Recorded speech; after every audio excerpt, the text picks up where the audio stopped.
asliin kullee nama biraa wajjin haasoftuun arge maaliif nama biraa wajjin haasoftu ol galfattee jedhee gaafata.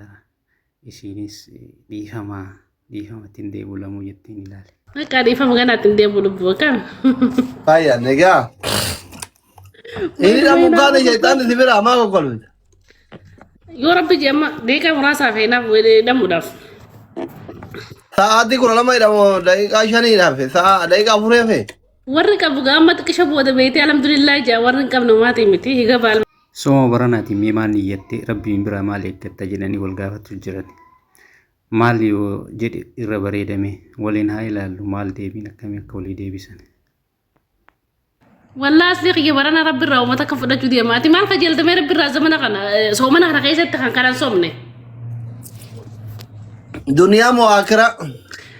Ati namni niyyaa qaba soomana kana rabbi irraa waan kanan qajeela jee ati maal qajeelta rabbi irraa waa shannaa kalakka'e waan dhugatti rabbitti ajamtu. Ta duniyaa moo ta akira? Waa hunda waan fedhe waan rabbitti ajamtu waan fedhe haa ta'u. Tokkoffaa akka ijoolleen xiyyanaa qajeeltu qur'aanni fi barumsi naa laafuuf barbaada rabbi irraa qajeela. Dhugumatti ni jettee? Haya rabbi si haa godhu. Lammaffaa irratti oma duniyaati ma waan akira na gaafattaree wal keessa laaqee jirti. Tun niyyaate waan fedhe haa ta'u. Homaa rakkoon qabu waan niyyatte irraa nutti himime. Rakkoon hin jiru niyyaa kee rabbi si haa guutuuti waan niyyattiin dhageenyame nutti himi. Egaa waan hunda yoo gahime kabirallee dhufee jiriin jabaatee sadaqatee salaatee koppiinarraa godhee jiriin karoora hambaa fadhe duroonnoo jedhee jiriin argatan ta'u. Shari'aatti illee dhuga dhorkaadha. Yaa si haa ta'u rakkoon qabu. Ani garuu niyyaa. Tun waan icciti tun immoo tu rakkoon qabu namni ilmoo qabu hunduu rabbitti adeeffatu. Jalqaba irratti ani akka ilmaan kiyya naa qajeelanii barumsa idileetii fi qur'aanaa fi hadiisatti naa jabaatan sammuun banaa taate fi wanni hundi itti gadduudu barbaada akka sammuun isaanii akka baharaa kanatti barumsa. Sammuun Banamtuuf akkas barbaada. Wallaas lee kiyya naaf gargara jirra. Gadan ilmoo barbaada ati ilmoodhaaf waa barbaada. Addee fagaannee jirra bakka. Yaa aslii keenya nuti gana ilmoo barbaadna ati ilmoof waa yaaddaan anaaf ati gargar jira jechuu jirti. Takkayyuu biyyaan qabdu jennaan lakke homaan qabu jettee bara. Biyyaan qabdu takkitti mallee taatu soodii qalmoo illee taate hin qabdu. Wallahi hin qabu maalumaa cinqina dhalchisu basi cinqii dhaluudha zamana kanaan hin fedhan.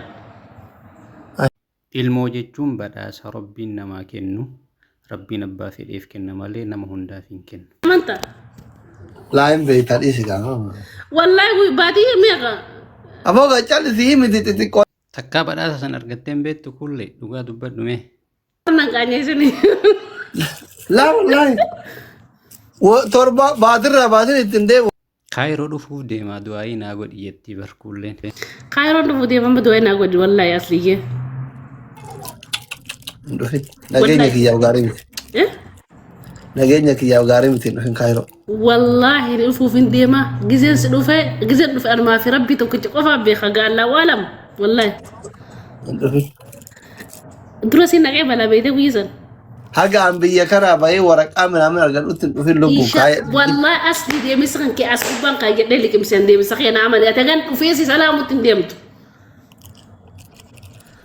An salaama nama gaafannaan achumaa wanna jennee wanna jenna jedhe. Waa san hin qabdu qulqulluudhaan sin beeka.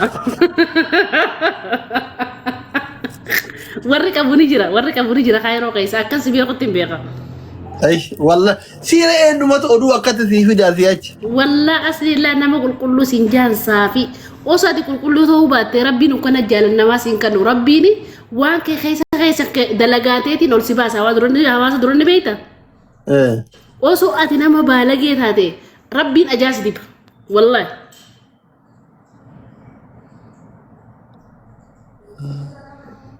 Nama akkas naan jedha garuu an akkasii miti babbareeddoo akka ta'e tana biruman tana waanchi. Ati afaan shaaffaddan dura adii saqaaqee fi nama baalagee abalu jee siidhuu hin danda'an nama sodaatu siin nama sodaatu malee. Amma aaruu eegalan iyyuu barnatti maali kun shamarran natti aaruu eegalan iyyuu. Laa waan akkasiin jirtu.